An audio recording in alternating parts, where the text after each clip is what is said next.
Salutación, saludos, bienvenidos al Sapiens. Les habla un día más su amigo Ferran Prat.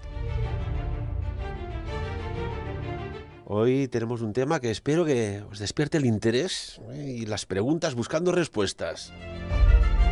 Pero antes vamos a saludar nuestros analistas de hoy. Enric Sorribas, nuestro economista de Sapiens. ¿Qué tal? ¿Cómo estás? Buen día, buenos días. Buen día, ¿qué tal? ¿Cómo ven? La verdad, bien. Visto cómo está todo y no nos podemos quejar. Al menos por mi parte, familia bien, salud bien. Pues que dure. En este aspecto, todo hay que a nivel global, pero me gustaría poder tener la normalidad pronto. La normalidad la antigua, no la nueva. Sí, porque esto parece la subnormalidad ya. Este ir y venir, bueno, lo analizaremos entre otras cuestiones aquí. Saludamos también a un hombre que es inventor del coche de motor de agua, nuestro buen amigo Xavi Chamorro. Xavi, ¿qué tal? Buen día, buenos días, ¿cómo estás? Buenos días, Ferran y compañía. Bien, estupendamente. Siempre que me invitas estoy encantado. Y nosotros de tenerte con nosotros, tenemos que decir, para las personas que Xavi no lo tenemos tan a menudo, pero es una persona que es de estas mentes desarrolladoras que van más allá y al cabo de décadas el tiempo les da la razón, ¿no? Como cuando desarrolló y vi yo cómo lo mostraba a inspectores y personas, podríamos decir, de cierto nivel, una furgoneta Mercedes Vito que funcionaba parcialmente a un tanto por ciento muy elevado con agua del grifo. Y esto aún me acuerdo, Xavi, la cara de perplejos. Me recuerda a la película La Máscara cuando se le cae a Jim Carrey la mandíbula al suelo. Sí. Así es. Bueno, el tema que nos ocupa hoy. Vamos a analizar por qué hay movimientos que sabemos que hay que comentarlos. Hay un proyecto que me recuerda un poco lo que hay en una zona remota del planeta Tierra, en el cual allí se guardan todas las semillas, algunas de plantas ya ni existen, como un reservorio vegetal del planeta Tierra, ¿no? Le llaman la bóveda de fin del mundo. Pero es que ahora nos enteramos de que existe ahora otro proyecto, una especie de arca, no es como la bóveda de fin del mundo, pero sí algo que también nos da que pensar y que quiero comentar con vosotros, Enric y Xavi. Y es que quieren guardar, o más bien salvaguardar, el ácido desoxirribonucleico, es decir, el ADN de millones de especies. ¿Pero dónde lo quieren guardar? ¿Es que acaso no se fían de guardarlo en el planeta Tierra, que van a hacer esta biblioteca, esta bodega de ADN en la Luna? Enric, esto es, podríamos decir, el notición del día. Sí, bueno, lo que pasa es que puede tener su lógica, ¿no? Porque si partimos de la base de que queremos un reservorio por si pasa alguna cosa en la Tierra, entonces lo mejor es guardarlo en otro lugar que no sea la Tierra, ¿no? Esto es como las copias de seguridad que tenemos todas las empresas de la información importante o crítica, ¿no? La tienes en un servidor que puede estar en cualquier otro lugar, pero lo importante es no tenerla en la misma ubicación física, porque entonces, en caso de un incendio o en el caso de la Tierra, un cataclismo, pues todo eso se perdería, ¿no? Entonces, no me parece una mala previsión el situarlo fuera de la Tierra, aunque evidentemente pues llama la atención, ¿no? Xavi, ¿también te llama la atención esta noticia, que para mí es la noticia del día? Bueno, para mí fundamentalmente estoy de acuerdo con Enric, pero sí que me parece una noticia un poco apocalíptica, ¿no? Yo que, sigo confiando en la humanidad, creo que debemos de cambiar y ya se están produciendo cambios en ese sentido y espero que esto termine de focalizarse, ¿no? Y que empecemos a tomar las riendas de una forma más adecuada, porque sí que está claro que el hombre es el lobo del hombre, ¿no? Está clarísimo, cada vez más, desgraciadamente. Porque claro, este reservorio, esta arca de ADN, claro, está vinculado porque se descubrió hace poco, y mira que estaba visualizado, pero no trascendió, ¿no?, a la sociedad en general. Pero si no recuerdo mal, una expedición astronómica vía telescopios pudo ver que en la Luna hay como unos agujeros, y no son de cráter, que incluso desde el área científica se dijo, pues esto iría de fábula, porque si estableces bases, aquello puede estar conectado por debajo, puede estar tunelado, y podríamos tener bases en la Luna y que no prácticamente se vean ni en superficie, ¿no?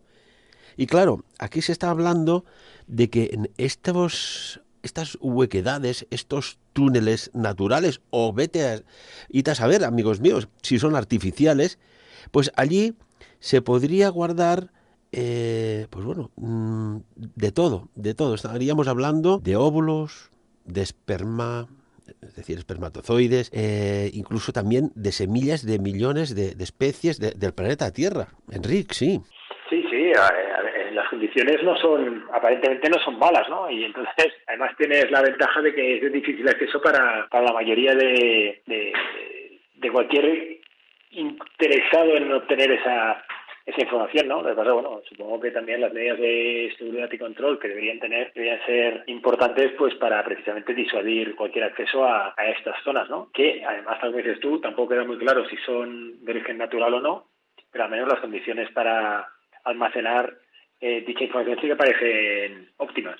Xavi, Sí. ¿qué opinas sobre este reservorio genético? A ver, nunca está de más hacer o realizar este tipo de proyectos. Yo entiendo que que en muchas partes de la sociedad se generan ansiedades y que verdaderamente, bueno, como digo, nunca está de más, ¿no? Pero no me parece a mí personalmente, no me parece una noticia que vaya a resolver los problemas que ahora mismo tenemos. Pienso que es una cuestión más bien a futuro, de alguien que ve el futuro negro. Vuelvo a repetir que me sigue pareciendo una noticia pues un tanto apocalíptica. Ya la conocía de hace muchos años, ya sabes, lo del reservorio ya es conocido de hace por lo menos yo 10 años o 12 años. Lo del arca ya es, para mí, digamos que es un poco rizar el rizo. Y ya me vais a perdonar mi negativismo en este sentido, pero no lo veo. Yo personalmente no lo veo. ¿Qué es lo que no ves, Xavi? No veo la necesidad de gastar recursos en algo que no vaya a solucionar los problemas inminentes que tenemos ahora mismo en este momento sobre la mesa. Esto supongo que es una pregunta que se hace todo el mundo y bueno, que está sobre la mesa, ¿no? Desde que estamos viendo la Perseverance pues moviéndose por la superficie del planeta Marte, con el dineral ya de desarrollo tecnológico, de nóminas de científicos, mecánicos, electricistas, de todos que, bueno, para armar aquellas estructuras con sus cálculos, y después dices, oye, ¿cómo puede ser que no tengan agua en aquel sitio, ¿no? De la Tierra. Vuelvo a la pregunta, ¿cómo puede ser? Y si vamos a Svalbard, que está cerca del Polo Norte, donde hay la bóveda del fin del mundo, que está entre los 74 y los 81 grados de latitud norte, que ahora se quiere hacer otro ya más amplio, evidentemente con semillas, pero con genética. Y a mí me intriga. Sí, aquí siempre hemos utilizado la teoría del 10.º hombre, y a mí me intriga porque nada sucede porque sí. ¿Es que acaso lo que hay en el archipiélago noruego de Svalbard, la bóveda del fin del mundo, vamos a plantear un escenario para intentar entender que hagan otro reservorio porque quizás de darse lo que aconteció hace pues 12.000 años atrás, más o menos, un gran diluvio que subieron los niveles del mar por las razones que fueran, queda sumergido, que a priori está protegido por si queda bajo el agua, de tener, oiga, al final pueden haber filtraciones, esto se pierde y perdemos pues aproximadamente, ¿qué voy a decir? 10.000 años de historia agrícola, ¿no? De semillitas, de plantas. Y que no hay alguna información, algún dato que haga sospechar algo y decir, oiga, esto mejor, vamos a hacer un traslado, vamos a hacer una migración de esta valuosa información, Enrique. Bueno, a ver, yo creo que una opción es esa traslación, ¿no? Ese movimiento, y otra opción es hacer un duplicado de la misma, que tampoco estaría de más, ¿no? Porque cuando, además todos hemos visto muchas películas y cuando todo lo tienes acumulado o confinado en un mismo sitio, es muy fácil tener la tentación de actuar o hacer algo contra dicha reserva, y entonces pues bueno, o la puedes destrozar o la puedes intentar robar. Entonces a mí el tenerla duplicada, que creo que la deben tener duplicada, y lo que pasa es que no nos lo deben decir, ¿no? Que esto yo creo que es más factible, porque bueno, lo que decíamos antes, la copia de seguridad, ¿no? Yo creo que eso existe, y que igual lo que han visto es que donde lo tienen, por la razón que sea, igual no es suficientemente seguro, o puede estar susceptible de pues una erupción, o de un terremoto, de una inundación, o vete a saber qué, ¿no? Hoy estaba leyendo, por ejemplo, que hay un riesgo de erupción volcánica en Islandia, ¿no? En lo que es la península de Reykjanes, donde está la capital. Entonces, bueno, tengamos en cuenta que cuando hubo una erupción en Islandia, pues se paralizó Europa el tráfico aéreo, pues igual, ¿no? Haciéndolo en una zona mucho más próxima, igual las consecuencias pueden ser de otro tipo. Entonces, a mí no me parece mal el analizar escenarios y ver cómo se pueden disminuir o minorar los riesgos, ¿no? De los mismos. ¿Creéis que se lleva un poco así en la sombra, en la discreción? No quiero decir que cruce la frontera del top secret, porque esto ha trascendido y salió, se presentó hace tan solo 10 días, el 7 de marzo, en la conferencia aeroespacial de la IEEE, que se llevó a cabo pues de manera virtual, evidentemente, por todas las circunstancias. Y no sé, en los medios de comunicación masivos no ha trascendido esta información. ¿Por qué puede ser, Xavi? Bueno, en principio, yo por lo que tengo entendido y según lo que estáis comentando, el riesgo de inundación, el riesgo de erupciones volcánicas o cualquier otra catástrofe, creo que ya se estudió cuando se hizo este reservorio. En cuanto al tema de la información, tal y como está notificada o anunciada, hay muchísimas noticias que ahora mismo están en el candelero y que mucha gente las desconoce. La razón por la cual no ha trascendido más esta noticia, la verdad es que entiendo, por un lado, que no se le preste atención, pues porque existen otros problemas que acucian más a la sociedad que precisamente ese, ¿no? Ahora mismo, hace poco, a mí me cayó en mis manos un informe que no he tenido tiempo de contrastar, pero que de ser cierto sería una verdadera aberración. Todo el dineral que se está gastando ahora mismo en las vacunas, solamente con ese dinero podríamos quitar el hambre en el mundo. Eso a mí me parece una verdadera pasada. Y desde luego cualquier persona con dos dedos de frente pues siempre establece sus prioridades. Y no creo que esta sea una prioridad absoluta. Me refiero en cuanto al contenido de la información y en cuanto a la relevancia, ¿no? Que sí que es relevante, yo no le quito relevancia, porque además creo que es importante preservar todo esto. Pero vamos, en cuanto a las razones por las cuales no se ha trascendido esta información, por lo menos al nivel que estabas comentando, yo la verdad es que no lo sé. Estamos quizás en tiempos de incertidumbre total, ¿no? Porque parecía que lo que estamos viviendo y que mañana, a través de un psicólogo, alguien Sapiens, autor del libro Plandemia, nos explicará, pues bueno, qué está pasando aquí, ¿no? Desde otra óptica, más allá de la lógica y del sentido común de lo que vamos viviendo. Pero, claro, volvemos a lo que tratamos no hace muchos días, Enrique y Xavi. Hay como lo notas, ¿no? Cuando en el ambiente hay prisa por ir a Marte. Ahora hay prisa por ir a guardar un reservorio genético de nuestra especie y de otras especies. Esto recuerda un poco aquellos tiempos bíblicos de la Arca de la Alianza, ni más ni menos. Enrique.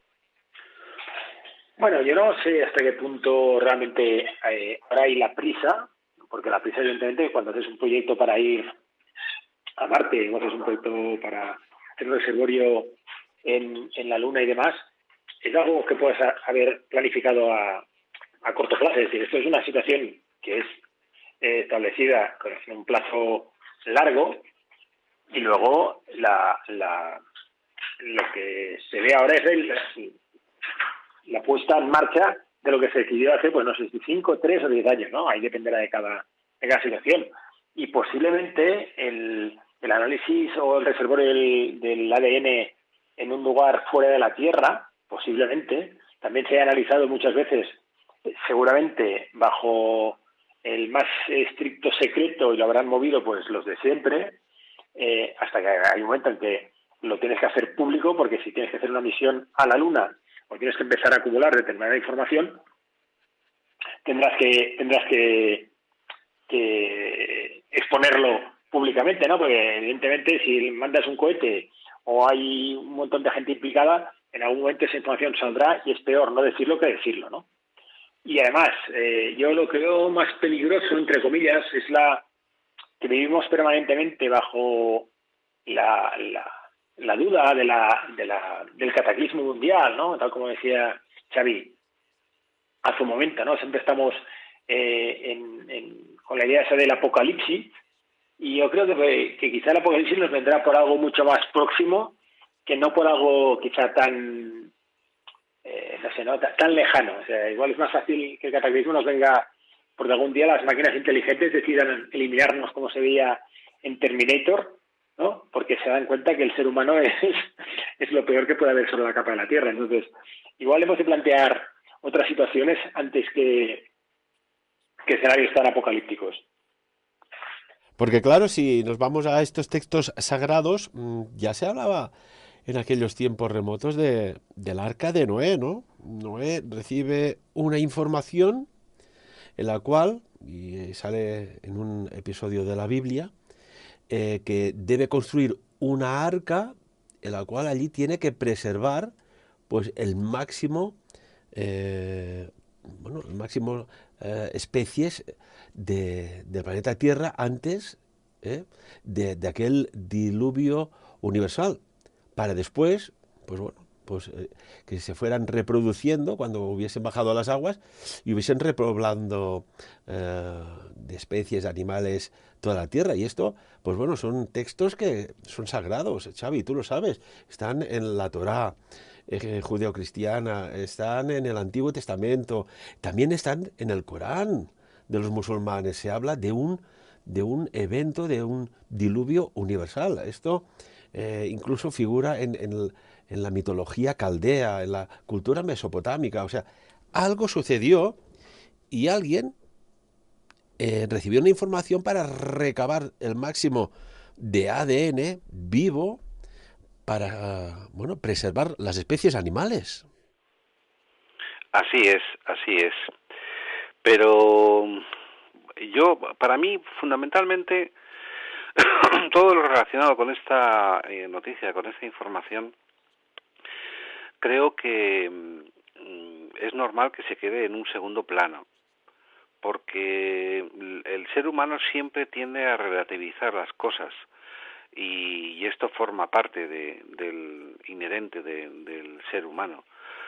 No sé, yo la verdad es que pienso que hay otras cosas que a priori son más importantes que empezar ahora mismo a dilucidar si esto sucedió de una forma o sucedió de otra.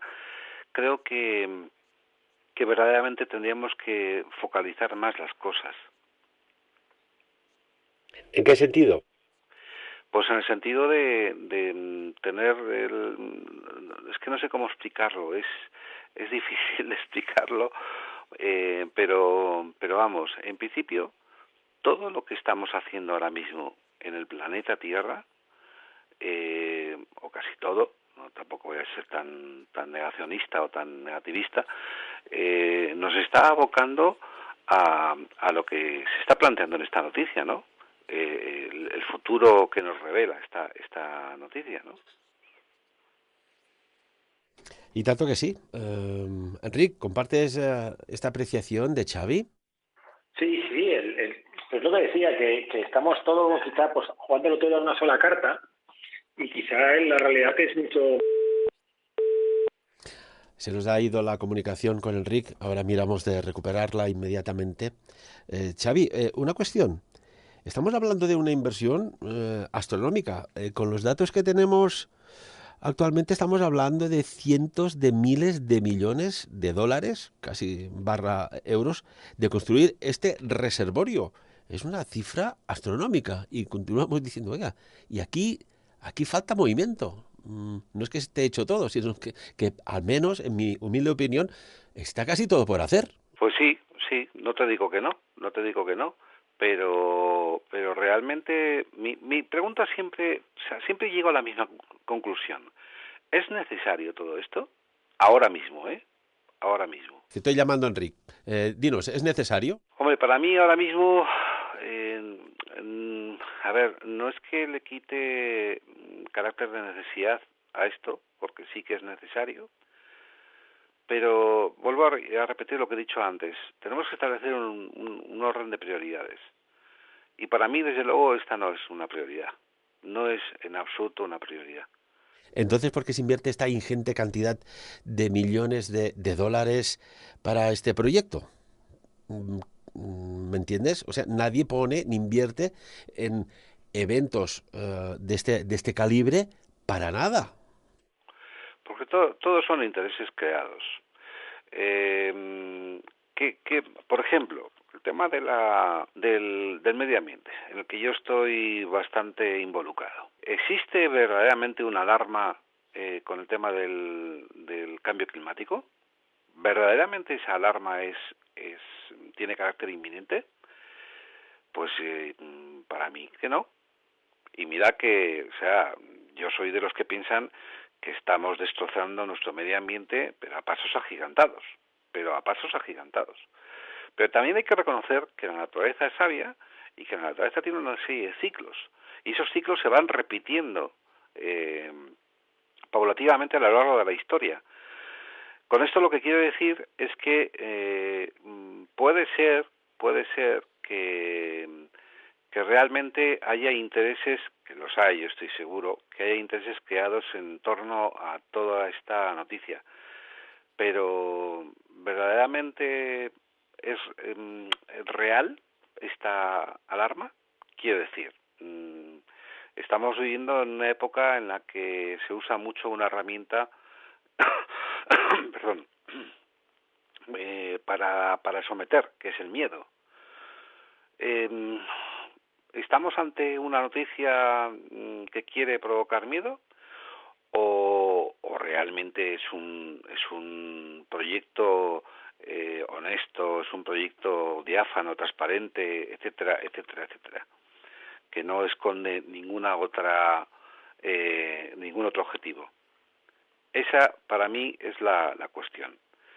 Y vuelvo a repetir, o sea, en los momentos en los que estamos viviendo, pensar y gastar semejante cantidad de recursos en algo que no necesitamos a priori, me parece una aberración. Bueno, aquí la ecuación es fácil, ¿no? Y esto lo hemos visto pues recientemente. Si está a punto de pasar algo gordo, pero no trasciende hasta que está pasando, esta regla de tres es sencilla, lo podemos aplicar aquí, ¿no? Dices, oye, si no se está explicando esto, ¿es porque no va a pasar nada o es que puede pasar algo y por eso no se explica y no trasciende tanto? Xavi, tú lo decías, la palabra miedo se respira ya más que el oxígeno en estos últimos tiempos. ¿Verdad, Enrique? Sí, sí, está claro que con el miedo nos tienen atenazados. Eso, y más una vez lo hemos hablado aquí, ¿no? A mí me recuerda en 1984, ¿no? De Orwell, ¿no? Hasta qué punto estamos dispuestos a renunciar a ciertas cosas, ¿no? Por esa sensación de seguridad o, o de falsa seguridad, ¿no? Que no lo sabes, porque al final, si a nosotros nos ubican siempre en un escenario de cataclismo, ¿no? De apocalipsis, pues claro, al final somos capaces de hacer cualquier cosa para sentirnos seguros, aunque sea en una pequeña granja o en una pequeña fortaleza que puede ser nuestra casa o donde sea, ¿no? Y entonces, bueno, entonces es muy fácil lidiar con el rebaño, es mucho más fácil saber que lo tienes controlado porque el miedo te atenaza que no dejarnos libres y dejarnos pensar, ¿no? Y el hecho de tener sistemáticamente, ya llevamos un año, información constante y que muchas veces no entendemos, pero que suele ser mala de cómo evolucionan las cosas, pues evidentemente a los gobernantes, ¿no? Les interesa, pero bueno, el problema es que nosotros como, en este caso, ciudadanos, hemos de ser también conscientes de eso, ¿no? De que no siempre están dándonos la información veraz o quizá la información que recibimos es veraz, pero está filtrada para que nos genere ese miedo. Vamos a analizar otra cuestión. Hay a veces extrañas coincidencias en novelas, ¿no? Recientemente, un comandante supremo de la OTAN, que ahora está retirado, ex militar, como es Jim Stavridis, ha hecho algo curioso, que puede ser como hobby. Uno puede escribir una novela, pero esta novela, me gustaría a ver qué opináis, se sitúa cerca de nuestros tiempos, año 2034. Un conflicto entre Estados Unidos desemboca en la Tercera Guerra Mundial. Y claro, dices, hombre, un excomandante supremo de la OTAN que se ponga a hacer novelas así, me recuerda, me recuerda un poco, y ya veréis por dónde voy a parar, os lo comento después. Primero quiero saber vuestra opinión. Después hay una anécdota que es muy curiosa. ¿Qué sugiere? ¿Cómo se queda el cuerpo? Xavi. Yo sigo pensando en lo mismo, ¿no? A mí, bueno, yo soy una persona que, como tú sabes, me gusta tener la cabecita encima de los hombros y, bueno, pues muchas veces me he llevado a hostias por expresar mis opiniones, que muchas veces son, pues eso, quizás muy críticas, ¿no? Por y valga la redundancia, ¿no? Pero hay que, como digo yo, hay que tener la cabecita encima de los hombros y hay que contrastar todo lo que te llega a tus manos. Yo esto se lo digo muchas veces a muchos informadores que yo tengo, porque tú sabes que yo estoy conectado a muchísimas fuentes de información, sobre todo en cuanto al tema de energía libre y de muchas otras cosas, ¿no? Yo les digo muchas veces lo mismo. A ver, ¿esta noticia la has contrastado? Sí, no. Y si la has contrastado, ¿cuál es la fuente en donde la has contrastado? Porque muchas veces vas a contrastar una noticia y resulta que esa noticia la está dando otra fuente que, bueno, no tiene mucha credibilidad, ¿no? Entonces, generalmente, en mi caso, la experiencia es que prácticamente el 90% de la información que a mí me llega es una información, si no es falsa, tiene muchos tintes de ser falsa, ¿no? Hablo de a todos los niveles, no solamente en el tema de energías libres y tal. Por ejemplo, el tema de Michael Jackson, que dicen que está vivo. A ver, yo no voy a discutir si está vivo o no está vivo, pero ¿qué sentido tiene que ahora digan que no está vivo? Perdón, que está vivo. A ver, es que son cosas... No, aquí creo, Xavi, permíteme, por la amistad que tenemos, que te estás yendo un poco por las ramas. Que un militar, una cosa es lo que puedes decir, a mí también me gustaría, caray, por la pasión que tengo por Elvis Presley, pues poder decir Elvis está vivo, pero de momento no tengo ningún dato para decirlo, ¿no? Pero que un excomandante supremo escriba una novela apocalíptica, oye, pues yo quiero saber vuestra opinión, porque mira que se pueden escribir 1000 cosas, pero estamos hablando de algo con una serie de características, de datos que encajan mucho. ¿Quién no ha visualizado? Seamos sinceros, ¿quién no ha visualizado en un tiempo más lejano, más cercano? Vete tú sabes, un gran conflicto entre Estados Unidos y China. ¿Alguien no lo ha visualizado? ¿No lo ha tenido sobre una mesa con unos berberechos y unas olivas de anchoa comentando, por ejemplo? Por supuesto. Yo, además, precisamente, llevo ya como 4 o 5 días creyendo que va a estallar una guerra en Oriente Próximo, por todo lo que está sucediendo en Oriente Próximo. ¿Cuál es la razón por la cual este comandante pueda escribir este libro de esta manera? Pues la verdad es que sí que tiene, digamos, una base creíble, pues porque estamos viendo que las nuevas formas de guerras ya ni siquiera se plantean en el campo, se plantean en los despachos. Uh-huh. Enric, tu opinión. Un alto cargo militar nos escribe algo que tiene, pues, evidentemente que es una novela, pero que tiene cierta coherencia o cierta sospechosa coherencia. Sí, a ver, yo creo que aquí no dan puntadas seguido, ¿no? Y menos personas con ese acceso a tener información o que durante un tiempo han tenido acceso a mucha información. Me recuerda un poco a Tom Clancy o a Robert Ludlum, ¿no? Con sus libros. Entonces, bueno, yo creo que hay una base que puede ser cierta, quizá el enemigo no sea China, sino que sea pues Corea del Norte, ¿no? Hoy leíamos la amenaza velada de la hermana de Kim Jong a Estados Unidos. Entonces, que hay ese escenario o esa espada de Damocles encima, sí. Que el enemigo sea China o sea cualquier otro, pues bueno, está ahí. China quizás es más visible o genera más tensión por el hecho de que son muchos y ahora con una capacidad económica brutal. Pero hoy en día yo también soy de la opinión que las guerras se plantean en otros escenarios. Hemos tenido una guerra comercial brutal estos 2 últimos años de la época final de Trump. Y bueno, y puede haber un conflicto militar en el que honestamente dudo que las grandes potencias entren al trapo, porque ellos saben que tampoco serían los más beneficiados en este juego, pero que los pequeños jugadores, pues igual sí que montan un conflicto bélico en el que al final las grandes potencias tienen que tomar partido, aunque no sea de manera muy activa, pero que nos sitúen a todos en un escenario complicado. Y ahí pues puede ser Corea del Norte, puede ser un conflicto Pakistán-India, puede ser determinadas situaciones que estamos viendo en el día a día, ¿no? Y que cada vez está cogiendo a la población mucho más saturada y con, digamos, mucha menos paciencia, ¿no? Porque en la situación que se está viviendo, sobre todo este último año, ha generado mucha insatisfacción, mucha agresividad, porque la gente está saturada en conjunto y eso al final pues es un mal acompañamiento para cualquier plato, ¿no? Hay, hay un detalle curioso. Si hablamos un poco de todo esto, ¿no? Porque dices, bueno, desde la OMS, ¿eh? Desde la Organización Mundial de la Salud, están hablando de la enfermedad X, que será, según dicen, la próxima pandemia, aún sin nombre.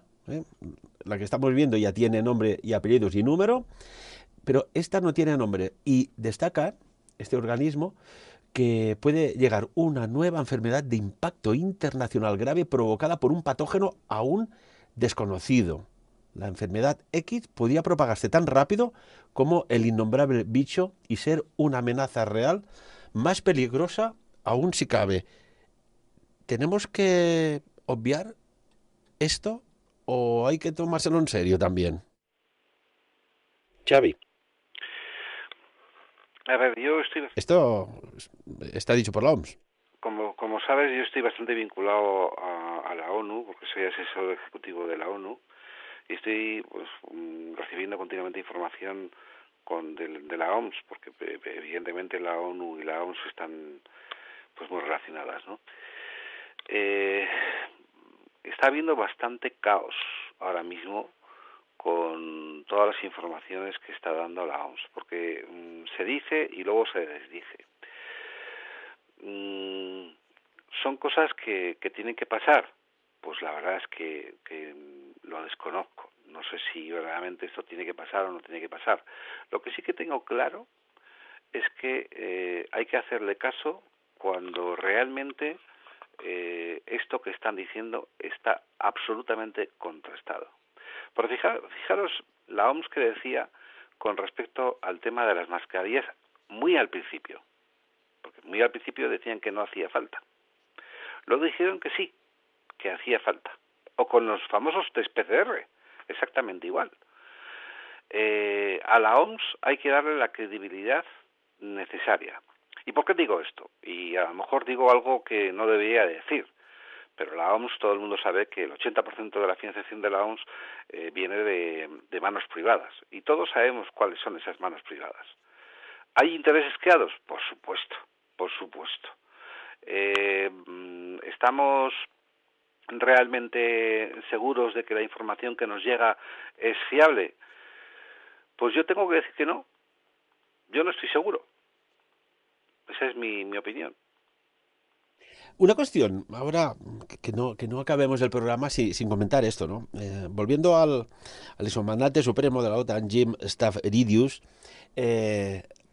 fijaos que este hombre puede haber escrito esta novela y ahí queda, ¿no? Pues bueno, una novela más de las muchas miles que se escriben, perfecto, fantástico. Pero si nos remontamos a 2 siglos atrás, a finales de 1890, más o menos, un señor escribe una novela, vamos, y se pone a escribir una novela que coincide también siendo un ex oficial americano, concretamente de la Marina, Morgan Robertson, y escribe una novela titulada Futility, y describe algo muy curioso de un gran barco, un gran transatlántico de nombre Titán, que es el barco construido hasta el momento más grande de los astilleros construido.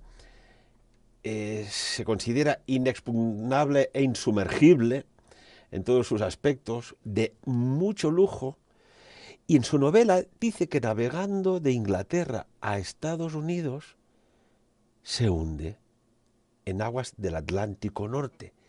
¿Cómo? Morgan Robertson dice que aquel transatlántico de nombre Titán choca contra un iceberg de madrugada, en un mes de abril. Curiosamente, dice que en la novela no había suficientes botes salvavidas para toda la tripulación y que el buque, de unas 45.000 toneladas, que navegaba a 22,5 nudos marinos, se llevó consigo la vida de centenares de pasajeros. ¿Cuándo? El 14 de abril de 1912. Y señoras y señores, si miran un poco la historia del Titanic, esto es casi un calco de lo que sucedió. ¿Cómo puede ser? ¿Casualidad? Demasiada casualidad. Enric. Bueno, yo creo que al final, cuando alguien, una serie de siglos antes, ¿no? Escribe una novela y luego eso pasa, pues bueno, nos produce el asombro de cómo pudo tener esa información. Lo que pasa es que no nos extrañe que al final el diseño del barco o le puso el nombre, pues bueno, también igual se leyó la novela, ¿no? Eso tengámoslo en cuenta. A mí, casos similares, pues me plantea la película Blade Runner, ¿no? Que ese futuro que nos plantean, pues realmente se asemeja bastante a lo que estamos viviendo hoy en día, ¿no? Y entonces, bueno, pues hay gente que tiene una capacidad creativa o acceso a una información que los demás no tenemos, que facilita esas similitudes, ¿no? Bueno, también nos podemos plantear como un tipo de aviso, ¿no? Un modelo de aviso de, bueno, el futuro nos puede llevar a situaciones como esas si no somos capaces realmente de actuar para evitarlos, ¿no? Hay un engaño a veces que se escapa a la comprensión de la sociedad. Bueno, yo creo que, pongamos un ejemplo, Julio Verne, ¿no? La mayoría de cosas que Julio Verne plantea en sus novelas luego se convirtieron en realidad. Era un visionario, tenía acceso a determinada información que luego posteriormente se pudo desarrollar. Yo creo que puede ser una combinación de muchos factores y que posiblemente pues tenga una capacidad creativa importante y entonces, bueno, pues captando alguna noticia o alguna idea de alguien, pues seas capaz de desarrollar una novela, ¿no? Entonces, bueno, ¿por qué no lo que plantea el exoficial pues se pueda producir o alguna situación que hayamos vivido no sea realmente una copia de lo que alguien en su momento ideó?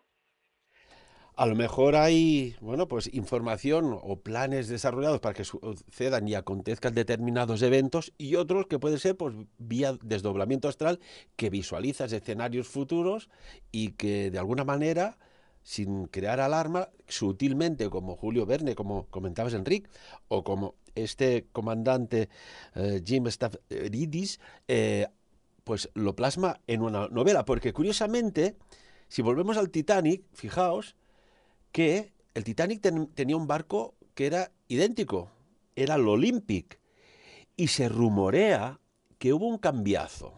Cambiaron el Titanic por el Olympic.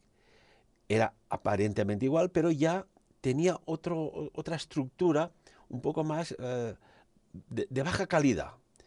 Y curiosamente, el propietario de la compañía naviera, White Star, J.P. Morgan, decide no subir a bordo del primer viaje de su obra maestra, que siempre iba en todas las inauguraciones, así como otras personas que, estando dentro del barco, incluso salieron a toda prisa, dejando incluso las maletas en su camarote. Esto, Xavi, oiga, a mí no me cuadra. Bueno, existen diferentes informes o documentos que, bueno, de alguna manera dan una explicación a todo esto, ¿no?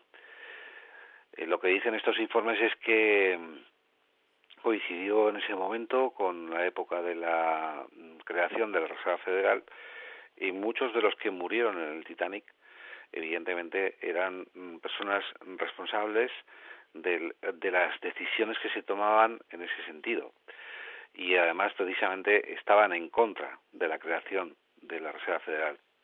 Tú acabas de dar un dato, creo que, digamos, que bastante relevante en cuanto a eso. Precisamente aquellos que estaban a favor, en el último momento deciden no embarcarse, o cuando ya estaban embarcados, pues deciden salir por patas, ¿no? Por decirlo de una forma rápida. ¿Todo esto tiene base verídica? Pues no lo sabemos. Y yo creo que no lo vamos a saber nunca. Enrique, lo vamos a saber, lo que realmente, porque esto viene a colación de lo que todos estamos tratando, ¿eh? O sea, todo viene a raíz de esta noticia, de esta información de hace pocos días, de que se va a construir una reserva de ADN en los túneles previo entrada por esos cráteres. Están fotografiados, ¿eh? Se puede encontrar incluso en internet fotografías de unos cráteres perfectos, fondos que no se sabe si hay por las partes laterales túneles o no, que no me cabe la menor duda que sí están. Incluso se dice que la luna es artificial. Ojo. Enrique, sí. Yo solo dos cosas. Una, que del Titanic había dos copias. Una era el Britannic y el otro era el Olympic. De los tres, dos se hundieron, uno con bastante peor fortuna que el otro. Bueno, Titanic desde lo conocemos.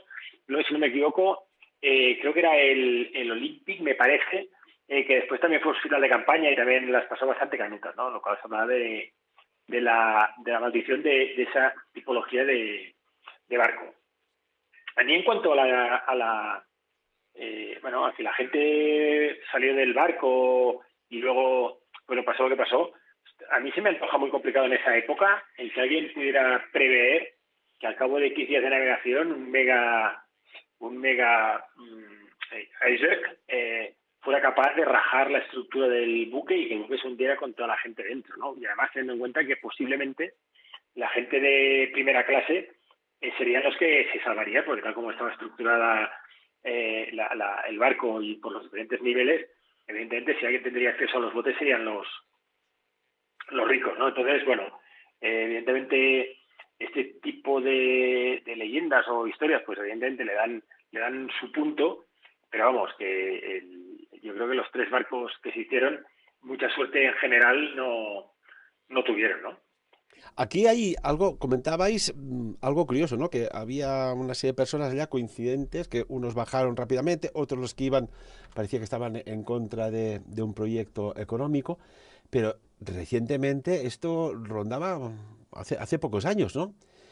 Curiosamente, un Boeing 777 con destino a Melbourne, Australia, habían casi 300 personas, incluso entre ellas habían tres bebés, se desplazaban, pues bueno, hacia una conferencia mundial en Australia, repito, sobre el SIDA. Se celebraba en verano y allí parece ser que se iba a aportar una información muy relevante de unos descubrimientos que podría demostrar cosas a nivel trascendental sobre el SIDA. Y curiosamente aparece de la nada un misil y se carga, derriba el Boeing 777, en el cual iban 100 personas, entre otras, que eran expertas, científicos en la SIDA. Estamos, y no sé yo si se ha hecho mucha investigación o quedó ahí y bocas tapadas, no pasa nada. ¿Qué sucede aquí, Xavi, Enrique? Sí, Xavi. Yo la verdad, Nos queda un minuto. no te puedo contestar esa pregunta porque lo desconozco. Es la primera vez que oigo esta noticia. Enrique, sí. No, bueno, perdón. No, yo lo que creo es que, bueno, al final, cuando hay un suceso, una catástrofe de este estilo, teorías o posibilidades hay bastantes. El hecho de que, como dice Ferran, tampoco se estudiara en profundidad lo que pasó, pues todavía le da más pábulo a que quizás fue una conspiración para, pues bueno, para ir en contra de o eliminar posibles riesgos a productos o a movimientos económicos, ¿no? Y eso todos somos conscientes de que al final la conspiración per se, o que estamos en manos del poder económico, y por decir el poder económico otro poder más grande, evidentemente pues da pie a que esas situaciones se puedan producir y posiblemente hay interés en que no sean investigadas. Curiosamente, uno de los científicos que iba en ese avión llevaba pues su pen drive, evidentemente, pero su dossier con un montón de información que demostraba por primera vez en la historia cómo un compuesto probiótico, y vamos a decir cuál es, el NR100157, podía actuar eficazmente sobre el HIV. Xavi, eso está ahí. Sí, a ver. Rápidamente, 10 segundos, amigo mío, lo siento. Es que yo lo digo, con lo fácil que es la curvatura del espacio-tiempo, pero en radio no se puede, ¿eh? Ya, está claro. El tiempo es el tiempo. Pues mira, ¿sabes qué te digo? Que le voy a pasar la palabra a Enrique, porque me acaban de llamar y me he desconcentrado totalmente. Lo siento. Hala, pues Enrique, toda la responsabilidad de estos 10 segundos para ti. No, bueno, que sí, que es lo que decíamos, ¿no? Que al final tienes información y detalle, y eso pues da pie a que haya interés en que ciertas cosas no aparezcan o queden ocultas, ¿no? Eso también se ha hablado muchas veces, bueno, por ejemplo, como has hablado del motor del agua, o en su momento cuando alguna patente fue ocultada para continuar manteniendo algunos otros productos en vigor, porque hay intereses en que eso funcione así. Es curioso, porque a veces lo natural y lo barato no interesa. Vaya paradoja. Correcto, por eso. Enrique Sorribas, amigo, como siempre, muchísimas gracias por compartir estos análisis de actualidad aquí en Sapiens. A vosotros, muy buenos días y que tengáis una feliz semana. Una abrazada. Esperemos que la llamada que ha tenido Xavi Chamorro no sea de estas llamadas que a veces suceden, que te dicen, oye, tú estás diciendo cosas que no deberías decir. Esperemos que no, y tanto que no. Amigos y amigas, como siempre, de lo dicho aquí por encima de todo, y muy importante, que cada uno saque sus propias conclusiones. Sapiens. Dirigit i presentat per Ferran Prat.